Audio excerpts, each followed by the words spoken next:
आज के किस स्टडीज के इस लेक्चर में एक सच्ची घटना के बारे में बात करेंगे। दरअसल हम एक जजमेंट के बारे में बात कर रहे हैं जिसमें पत्नी झूठ बोलकर पति से मेंटेनेंस लेना चाहती थी, लेकिन पति ने पत्नी की पूरी पोल खोल दी कोर्ट के सामने और कोर्ट ने ऐसी झूठ बोलने वाली पत्नी को जेल भेज दिया, वो भी पूरे 2 साल के लिए, और साथ में उसके ऊपर 2,000 रुपए जुर्माना भी लगा दिया। दरअसल इस मामले में क्या हुआ था आपको डिटेल में बताएंगे, लेकिन पहले आपको ये बता दूं, ये लेक्चर पति और पत्नी दोनों के लिए, क्योंकि बहुत सारे केसेस में पत्नियां झूठ बोल रही हैं और झूठ बोलकर कोर्ट पहुंच रही हैं। अगर आपके मामले में आपकी पत्नी ने ये झूठ बोले हैं तो आप भी अपनी पत्नी को जेल भिजवा सकते हैं और उसके ऊपर जुर्माना लगवा सकते हैं। और अगर आपने अपने मामले में ये झूठ बोला है तो तत्काल प्रभाव से इसे ठीक करवा लीजिए, वरना आपके लिए जेल के दरवाजे खुले हुए हैं। आपको जेल भी होगी और आपके ऊपर जुर्माना भी लगेगा। अगर आपको ऐसा लगता है कि मेरा पति मेरे लिए जेल की डिमांड नहीं करेगा तो आप गलतफहमी में हैं, क्योंकि कोर्ट के पास ये अधिकार है कि कोर्ट जब चाहे तब आपको जेल भेज सकता है आपका झूठ पकड़ने के बाद। अगर आपने कोर्ट को मिसगाइड किया, कोर्ट में झूठ बोला, तो कोर्ट खुद संज्ञान लेगा और आपको सीधे वहां से जेल भिजवा देगा और आप पे जुर्माना लगा देगा।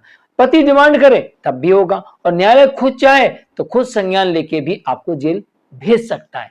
ये बात भी ध्यान रखिएगा। जय जनेन्द्र, मैं हूं मुकेश जैन। अगर आप मुझसे बात करना चाहते हैं तो आप सीधे अपॉइंटमेंट लेकर फोन पर बात कर सकते हैं।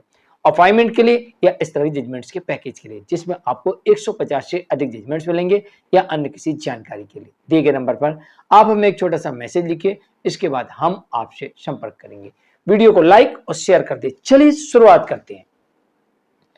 दरअसल हम बात कर रहे हैं उस मामले की जिस मामले में पत्नी कोर्ट के अंदर जाती है और हुजूर से निवेदन करती है कि हुजूर, जो आपने मेरे लिए मेंटेनेंस दिलाया था वो पर्याप्त नहीं है, क्योंकि आपने मेरे लिए 2,000 रुपए महीने का मेंटेनेंस तय किया था, लेकिन अब तो मैं 2,000 रुपए महीने के रेंट के मकान में रह रही हूं, तो मेरे पास कुछ बचता ही नहीं है। बस कोर्ट को यहीं से शंका पैदा होती है कि हम आपको 2,000 रुपए भरण पोषण के लिए दे रहे हैं और आप 2,000 का रेंट लेके मकान पे रह रहे हैं। इसका मतलब है कि खाने पीने के लिए आपके पास कुछ नहीं बचा।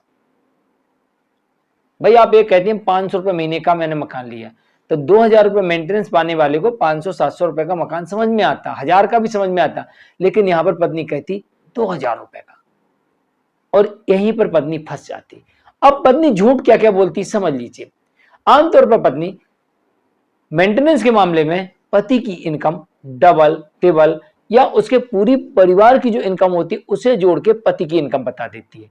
यानी कुल मिला के पत्नी यहां पर पति की इनकम झूठ बोलती है, और झूठ इसलिए बोलती है कि कहीं तुक्का बैठ गया तो कोर्ट से अच्छा खासा मेंटेनेंस उसे मिल जाएगा। इसलिए मेंटेनेंस के लालच में पत्नी कोर्ट को गुमराह करती है और झूठा शपथ पत्र देती है। एक शपथ पत्र तो वो होता है जिसमें आप पिटीशन में लगा होता है, जब आप पिटीशन फाइल करते हो, केस फाइल करते हो, उसमें भी एक शपथ पत्र बनाया जाता है। एक तो वो होता है आप सत्यापन करते हैं कि जो कुछ लिखा वो सही लिखा, अगर गलत पाया जाए तो मैं जिम्मेदार। तो भाई कोर्ट को तो आपने दे दिया कि भाई मैं जिम्मेदारी, तो कोर्ट आपको जेल भेज देगी गलत पाए जाने पर। इसलिए मैंने कहा कि कोर्ट के पास अधिकार है। तो एक तो ये झूठ बोलती पत्नी कि जितनी उसकी इनकम होती रियल उसको कहीं बढ़ा चढ़ाकर बताती है।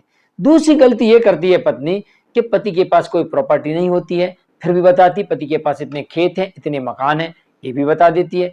इसके अलावा पति के पास में कृषि से कोई आय नहीं होती है और फिर भी कहती है पति के पास में इतनी सारी कृषि से आय है, अन्य सोर्स से आय। ऐसा करके जानबूझकर उस मामले में झूठ झूठ झूठ झूठ लिखती है, और यही झूठ के आधार पर पति ऐसी पत्नी के विरुद्ध सीआरपीसी की धारा 340, शैक्षणिक धारा 195 और अन्य आईपीसी की धारा में उसी केस में एप्लीकेशन दे सकता है, आवेदन दे सकता है ऐसी पत्नी के विरुद्ध कठोर दंडात्मक कार्रवाई के लिए, और न्यायालय ऐसी पत्नी को जेल भेज सकता है इस झूठ बोलने के आधार पर। दूसरा, अगर नए कानून में आप जाएं तो नए कानून में BNSS 379, सेपरेट धारा 215 और अन्य BNS की धाराओं के अंतर्गत एक आवेदन प्रस्तुत किया जाएगा।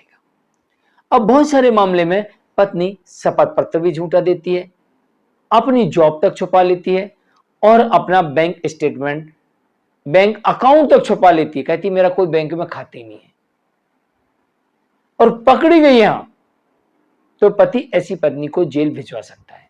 अभी कुछ समय पहले ही एक जजमेंट आया इलाहाबाद हाई कोर्ट का, जिसमें यह कहा गया है कि पहले सीआरपीसी 340 का आवेदन सुना जाएगा, उसके बाद मेंटेनेंस के आवेदन को सुना जाएगा। यानी कि आपको मेंटेनेंस पहले नहीं मिलेगा। अगर आपने अपने पति की सैलरी गलत बता दी, उसके नाम से कोई प्रॉपर्टी नहीं है वो बता दिया आपने, उसके कोई अन्य सोर्स से आय नहीं है वो बता दिया आपने, तो भी वो आपके ऊपर इस सीआरपीसी 340 वाला एप्लीकेशन लगा सकता है और इस पर पहले सुनवाई होगी। यानी कि आपको मेंटेनेंस भी नहीं मिलेगा और ये आपने लिख के दिया इसलिए झूठा माना जाएगा, क्योंकि आप साबित ही नहीं कर पाएंगे। या तो आप साबित करिए और साबित नहीं कर पाए और आपने लिख के दिया है तो ये झूठ माना जाए, क्योंकि पति अपनी इनकम को लेके आएगा कोर्ट में।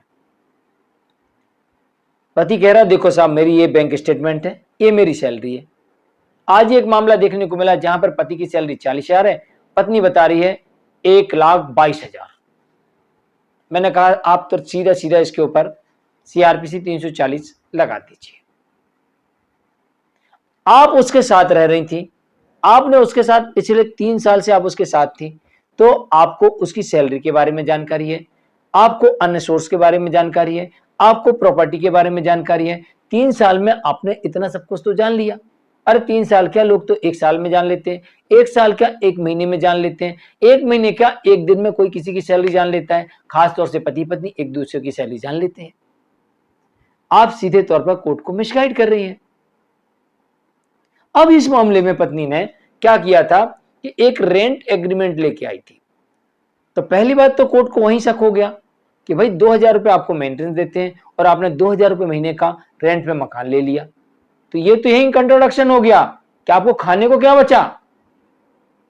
अब दूसरी बात, पत्नी कहती हुजूर ये रेंट एग्रीमेंट है, पति कहता हुजूर ये रेंट एग्रीमेंट है तो गलत है, ये जिसने मकान मालिक जो इसमें लिखा है ये तो है ही नहीं, इसको कोर्ट में बुलाया जाए, इसके नाम से तो मकान ही नहीं है, ये तो खुद उसके मकान में रेंट पे रहता है। अब कोर्ट ने सुना अरे खुद रेंट पे रहता है और खुद एग्रीमेंट बना दिया। बस फिर क्या था, कोर्ट ने आदेश कर दिए पुलिस को, जाओ पूछ के आओ। पुलिस गई, पता लगा कि वो खुद उस मकान पे रेंट पे रहती है, वो मकान उसका है ही नहीं। तो उस पर जो कार्रवाई हुई इस महिला पे वो तो अलग है, लेकिन इस पर जो कार्रवाई हुई इसको 2 साल के लिए जेल और 2,000 रुपए कोर्ट ने जुर्माना लगा दिया। तो कोर्ट के अंदर अगर आप झूठ बोलते हो, झूठा सबूत देते हो, झूठा एफिडेविट देते हो या अपने बोले गए झूठ को सच साबित करने का प्रयास करते हो, तो ऐसे में आपके ऊपर दंडात्मक कार्रवाई हो सकती है और आपके ऊपर जुर्माना लग सकता है। तो सावधान रहिए, सतर्क रहिए, वरना कानून में प्रावधान है कि झूठ बोलने पर आपको सजा हो जाएगी। लेकिन पति की सैलरी क्यों झूठ बताना? अरे भाई आप बोलोगे मेरा पति 2 लाख कमाता है, 2 लाख रुपए सैलरी है, वो तो बैंक स्टेटमेंट लेके आएगा ना, तो वो तो 1 मिनट पता लग जाएगा कोर्ट को कि 2 लाख है कि 10,000 है, तो झूठ क्यों बोलना?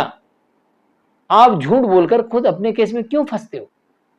तो जिन महिलाओं ने अपने केस में अपनी पति की सैलरी, खास तौर से सैलरी जो बड़ी आसानी से साबित होती है, कोर्ट को गलत बताई है, तो अभी भी समय है, या तो अपना केस वापस ले लीजिए या उसमें अमाइंडमेंट करके ठीक करवा लीजिए, वरना पति चाहे तो आपके ऊपर झूठा शपथ पत्र देने के आरोप में, झूठा आवेदन देने के आरोप में आपके खिलाफ कार्रवाई की डिमांड कर सकता है और न्यायालय आपको दंडित भी कर सकती है। मैं हूं मुकेश जैन, आज के लिए इतना ही। नमस्कार।